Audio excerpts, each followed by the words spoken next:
thought it was important today to give you the big picture view of how Coventry and Warwickshire, and Coventry in particular, are performing economically and what the real potential for the area is. As I reported on for 5 Live during the election and have done since, the old devolution to English cities debate is very much on the agenda. So we thought, who better to give us an independent perspective than Centre for Cities?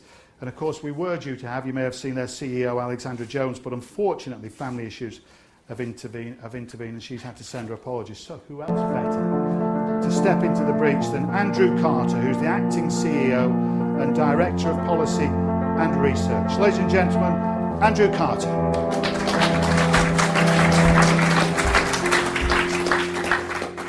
Thank you very much indeed. I think it's an interesting observation that increasingly we have national politicians being aware of that if Coventry and Warwickshire and places like that don't succeed in the future, then it's very hard to see how the country and our economy succeeds in the future. In a sense, our national economy is made up of places like Coventry and Warwickshire, and we need them to be successful. And the other recognition that they have is that in order for them to be successful, we need to decentralise. We need to move powers away from Whitehall knowing best, making national politicians, making decisions on behalf of people in Coventry and Warwickshire, and giving these places real freedoms and powers to do the things that they really want. That's why we have the Chancellor making announcements on the Northern Power Outs. That's why we have the Chancellor saying to rebalance the economy, we need to think about our cities and our urban areas more widely and how we can make them grow more rapidly. That's why we now have a bill that is going through Parliament that will give for the first time a legislative base for places to come forward and say, give us the powers and the freedoms that we need. We will grow our own economies, which will be good not only for the people and the firms in Coventry and Warwickshire, but good for the economy as well. And you've probably seen, or maybe so, we now have in this country 2 Metro Mayors. First time ever in this country we've had 2 Metro Mayors. One will be familiar to you undoubtedly, Boris Johnson, but Tony Lloyd just took up his position in Greater Manchester, and there will be others to come.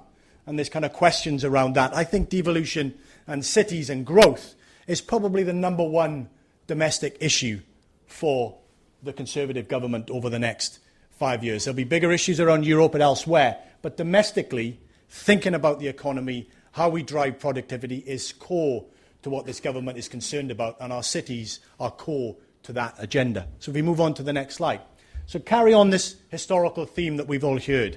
Let me give you 100 years of change. Interestingly, you'll see, if you stand up at the back, you'll see that Coventry ranks number 10. When we looked at 100 years of change, from 1911 through to 2011, 2013, those are the cities that saw their jobs grow the quickest. You'll notice Coventry is at 10. The only city outside of the Greater South East that saw its economy 3 times more jobs in Coventry today than there were 100 years ago, despite all the great legacies that we've heard previously.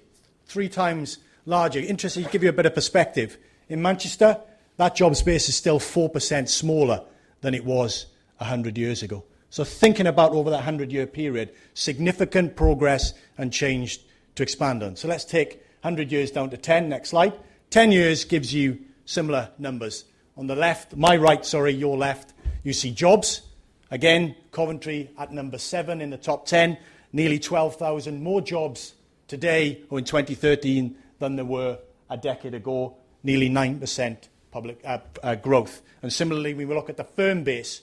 How many new businesses are being created? Again, a 20%, 22% expansion in the number of firms that are operating in Coventry and in the wider region. Why? Well, a whole bunch of reasons, but one of the reasons, next slide, is because of this richness, this interdependency, this linkage between the different places that make up Coventry and Warwickshire and the places that are alongside it that aren't on this map, Greater Birmingham and obviously London to the south. This is why we see. So when we think about what's going on, this is jobs. This is where the jobs are in Coventry and Warwickshire. You can see a spread between different locations, not only in Coventry, but actually in Leamington Spa, we've heard, and Stratford and others. So thinking about the roles and relationships and how they support each other, how we can make more of it, is part of the story. Next slide. And that's about making the most of our innovation assets. What's different about this part of the country to other places? Interesting, real density of private and public innovation assets. R&D private expenditure in Coventry and Warwickshire, twice the UK average. Innovation drives productivity, drives performance.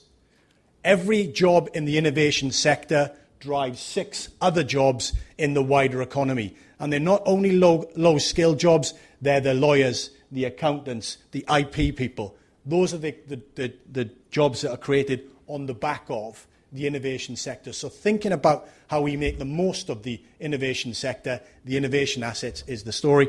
Next slide. And that's not only about thinking about the economic assets. That's what I spend a lot of my time thinking about. It's not only thinking about the firms and the economy, it's thinking about the nature of the place. Firms and people want to be here for a whole bunch of reasons.